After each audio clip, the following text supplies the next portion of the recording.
മുതലകൾക്കായുള്ള മധ്യപൂർവ്വദേശത്തെ ഏറ്റവും വലിയ പാർക്ക് എവിടെയാണെന്നറിയാമോ? അത് ഇങ്ങ് ദുബായിലാണ്.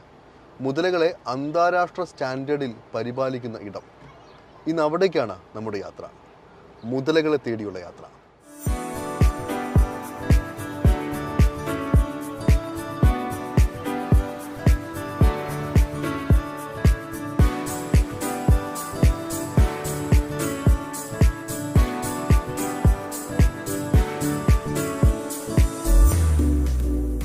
ആ കാണുന്നതാണ് ഞാൻ പറഞ്ഞ മുതലകൾക്കായുള്ള ഉദ്യാനം. മുഷറഫ് പാർക്കിനടുത്തായാണ് 20,000 ചതുരശ്ര മീറ്ററിൽ അറിവും വിനോദവും സമ്മേളിക്കുന്ന ഈ ഒരു പാർക്കുള്ളത്. ഈ മതിൽക്കെട്ടിനപ്പുറത്ത് മുതലകൾ സ്വൈര്യവിഹാരം നടത്തുകയാണ്. പോകാം.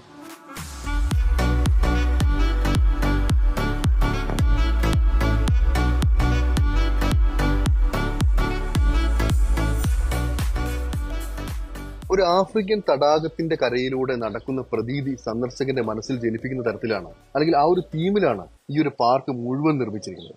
ചുറ്റും അലസമായി നടന്നും വിശ്രമിച്ചും ആ കാണുന്ന രീതിയിലുള്ള മുതലകൾ.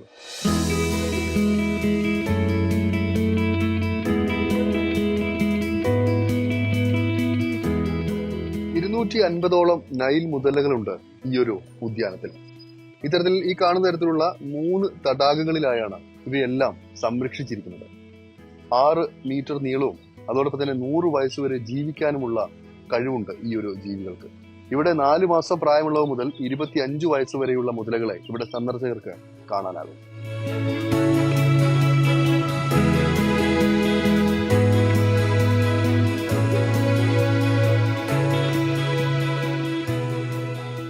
രണ്ടായിരത്തി 2023 ഈ ഒരു പാർക്ക് ഇവിടെ തുറന്ന് പ്രവർത്തനം ആരംഭിച്ചത്. മുതലകൾക്ക് വേണ്ടി മാത്രമായിട്ട് ഇത്തരമൊരു പാർക്ക് UAE എങ്ങും കാണാൻ കഴിയില്ല. UAE ഏക പാർക്കാണിത്. അതോടൊപ്പം തന്നെ മുതലകൾക്ക് വേണ്ടി മാത്രമായുള്ള ഇത്ര വലിയ ഒരു പാർക്ക് മിഡിൽ ഈസ്റ്റിൽ തന്നെ ഇവിടെ മാത്രമാണുള്ളത്. ടുണീഷ്യയിൽ നിന്നും മഡഗാസ്കറിൽ നിന്നും സൗത്ത് ആഫ്രിക്കയിൽ നിന്നും ഒക്കെയാണ് ഈ ഒരു മുതലകളെ ഇവിടെ എത്തിച്ചിട്ടുള്ളത്.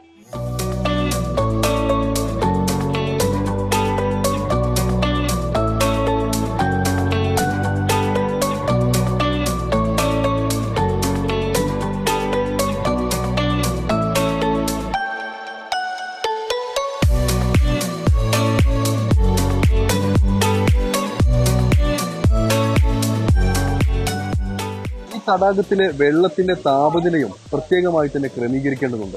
വലിയ ചൂട് കാലത്ത് വെള്ളത്തിന്റെ താപനില ക്രമാതീതമായി ഉയരാൻ പാടില്ല. 28 മുതൽ 32 ഡിഗ്രി വരെ ഈ താപനില കൃത്യമായി ക്രമീകരിച്ചാണ് ഇവിടെ ഈ ഒരു പാർക്ക് പ്രവർത്തിക്കുന്നത്.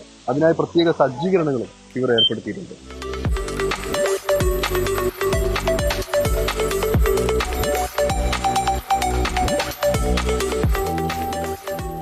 ഈ കാണുന്നതാണ് ഫീഡിംഗ് പോയിന്റ്. ഇവിടെ വെച്ചാണ് ഈ മുതലകൾക്ക് തീറ്റ കൊടുക്കുക. ആഴ്ചയിൽ 3 ദിവസമാണ് ഇത്തരത്തിൽ ഈ മുതലകൾക്ക് ഫീഡ് ചെയ്യുന്ന ദിവസങ്ങൾ. വെള്ളി, ശനി, ഞായർ. ഈ 3 ദിവസങ്ങളിൽ പൊതുജനങ്ങൾക്ക് അത് കൃത്യമായി തന്നെ കാണാനുള്ള സൗകര്യവും ഇവിടെ ഒരുക്കിയിട്ടുണ്ട്.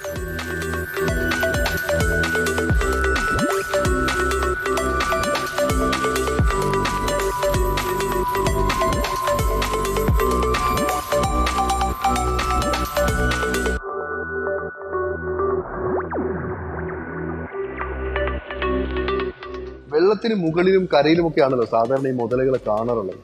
വെള്ളത്തിനടിയിൽ അവരെങ്ങനെയാണ് ജീവിക്കുക, അല്ലെങ്കിൽ വെള്ളത്തിനടിയിലുള്ള അവരുടെ ആ ഒരു വിഷ്വൽ എങ്ങനെയായിരിക്കും, അത് കാണാനുള്ള അവസരവും ഇവിടെ ഒരുക്കിയിട്ടുണ്ട്. ഇതാ ഇങ്ങനെ.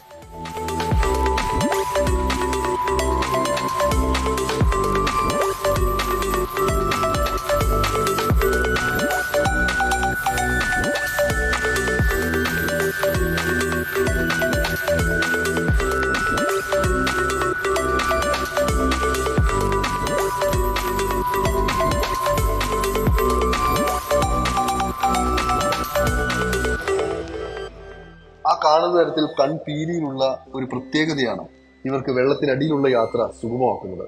വെള്ളത്തിനടിയിൽ 1 മണിക്കൂർ വരെ സമയം ശ്വാസം പിടിച്ചു നിൽക്കാനുള്ള കഴിവും ഈ മുതലകൾക്കുണ്ട്.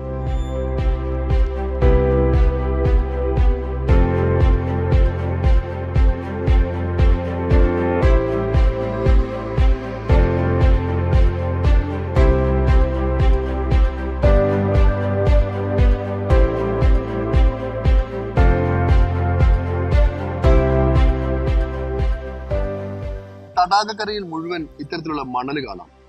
ഗർഭിണിയായ മുതലകൾ ഈ മണലുകളിൽ വലിയ കുഴികൾ ഉണ്ടാക്കി അതിനുള്ളിലാണ് അവരുടെ മുട്ടകൾ നിക്ഷേപിക്കുന്നത്. 40 മുതൽ 50 വരെ മുട്ടകൾ ഉണ്ടായിരിക്കും ഓരോ തവണയും. 3 മാസം കഴിഞ്ഞാണ് ഇവ മുതലക്കുഞ്ഞുങ്ങളായി പുറത്തു വരിക.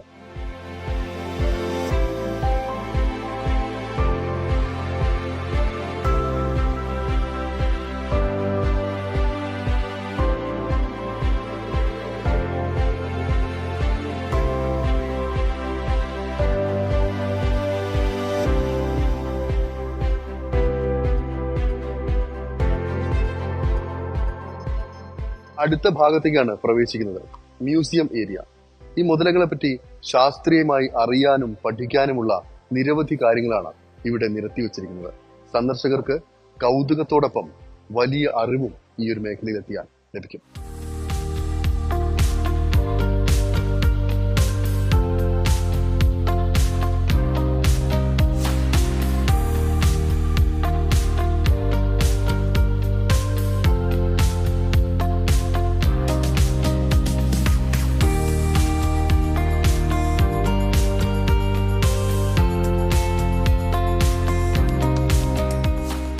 ജുറാസിക് യുഗത്തിൽ ജീവിച്ചിരുന്ന ഒരു മുതലയുടെ വലിപ്പം എത്രയാണെന്ന് കാണണോ? ഇതാ ഇത്രയുമാണ്.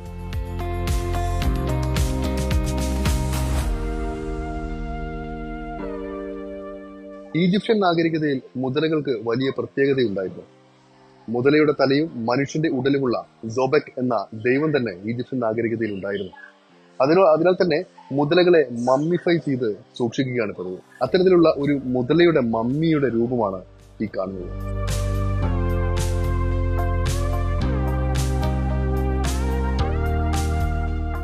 മ്യൂസിയം ആക്ച്വലി നമ്മൾ ഡിസൈൻ ചെയ്തിരിക്കുന്നത് ക്രോക്കഡൈൽസിന്റെ എവല്യൂഷൻ, അതിന്റെ ഹിസ്റ്ററി, നമ്മൾ ക്രോക്കഡൈൽസിനെ എന്തിനാ കൺസേർവ് ചെയ്യുന്നത്, എന്തിനാ അതിന്റെ സ്പെഷ്യാലിറ്റി എന്നാ ക്രോക്കഡൈൽസിന്റെ സ്പെഷ്യാലിറ്റി എന്നാണ് അതിന്റെ ഒരു ഇൻഫർമേഷൻ ആണ് നമ്മൾ പാസ് ചെയ്യാൻ വേണ്ടിയുള്ളത് ഈ മ്യൂസിയം നമ്മൾ ഡിസൈൻ ചെയ്തിരിക്കുന്നത്. സോ ക്രോക്കഡൈൽസ് ആക്ച്വലി ഇവോൾവ് ചെയ്തിരിക്കുന്നത് 355 മില്യൺ ഇയേഴ്സ് ആകും. നമ്മൾ ഈ ജുറാസിക് എറ ഒക്കെ ഉണ്ടായിരുന്നു, ആ സമയം മുതലേ ക്രോക്കഡൈൽസ് അവൈലബിൾ ആണ്. പക്ഷെ ആ സമയത്ത് ക്രോക്കഡൈൽസിന്റെ സൈസ് കുറെ വലുപ്പമുള്ള സൈസ് ആയിരുന്നു. അത് അഡാപ്റ്റ് ചെയ്തുകൊണ്ട് പിന്നെ ഈ ക്ലൈമറ്റിക് ചേഞ്ചസും എർത്തിന്റെ ബിഹേവിയർ ഒക്കെ ചേഞ്ചസ് ആയ കാരണം കുറെ പ്രാവശ്യം അവർ ഇവോൾവ് ചെയ്തിട്ടുണ്ട്. അത് ഇപ്പോഴും ആ ക്രോക്കഡൈൽസ് അവൈലബിൾ ആണ് ഈ എർത്തിൽ. പക്ഷെ അതിന്റെ സൈസ് വ്യത്യാസമുണ്ട്, അതിന്റെ മോർഫോളജിക്കൽ ചേഞ്ചസ് ഉണ്ട്, അതിന്റെ കണ്ടീഷൻസിനൊക്കെ അഡാപ്റ്റ് ചെയ്തിട്ട് ഇപ്പോഴും ജീവിച്ചുകൊണ്ടിരിക്കുന്ന ക്രോക്കഡൈൽസിന്റെ ഹിസ്റ്ററിയാണ് നമ്മളിവിടെ മ്യൂസിയത്തിൽ പറയുന്നത്.